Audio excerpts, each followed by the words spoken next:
Hello everyone and welcome back to Destiny. If you spent most of last week focused on PvP with the Iron Banner, this week is a great chance to focus on PvE for a little bit. We've got a challenging Nightfall, but a very fun heroic playlist. It's also a fantastic week to try out the Nova Mortis after its stability fix. All that and more, so let's jump right in.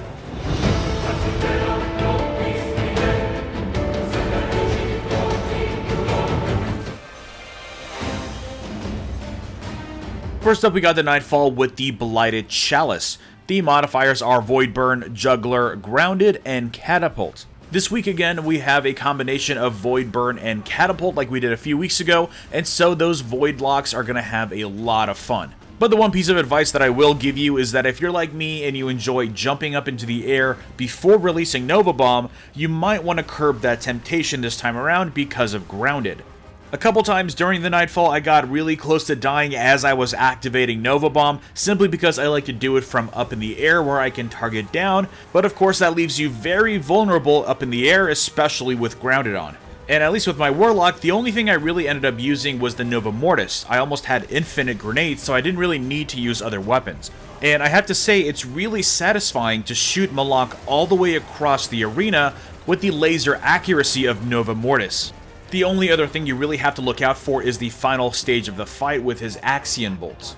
Ultimately, it's not the most challenging, but it will definitely keep you on your toes.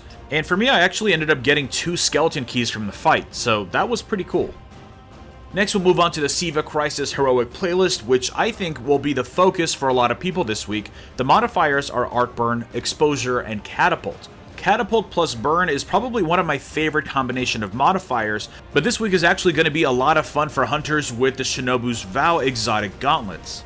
That of course gives your skip grenades some pretty intense tracking, and also gets you a second charge on your grenades, which mixed with Max Discipline and Catapult can be a very deadly combination. It's not as fun as having the seemingly infinite grenades with the Voidwalker, but it's pretty close. And Arc Blade is actually going to be a very effective super. I'm also challenging myself to get better with Blink on my Blade Dancer, so I'll be grinding out this playlist quite a bit this week.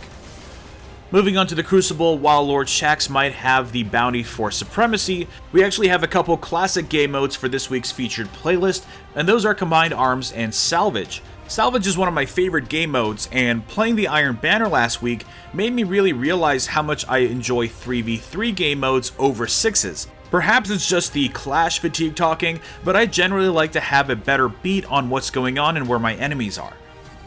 Also, before I go, I wanted to mention that I'll be posting more Overwatch videos over the next few weeks, as they have just released their Chinese New Year 3-week event. I'm pretty excited for that event, and I'll be doing a big loot unboxing video soon, which may already be live depending on when you're watching this video.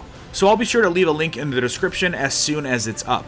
Otherwise, be sure to subscribe to the channel and turn on mobile notifications if you haven't already, so you know as soon as it goes live.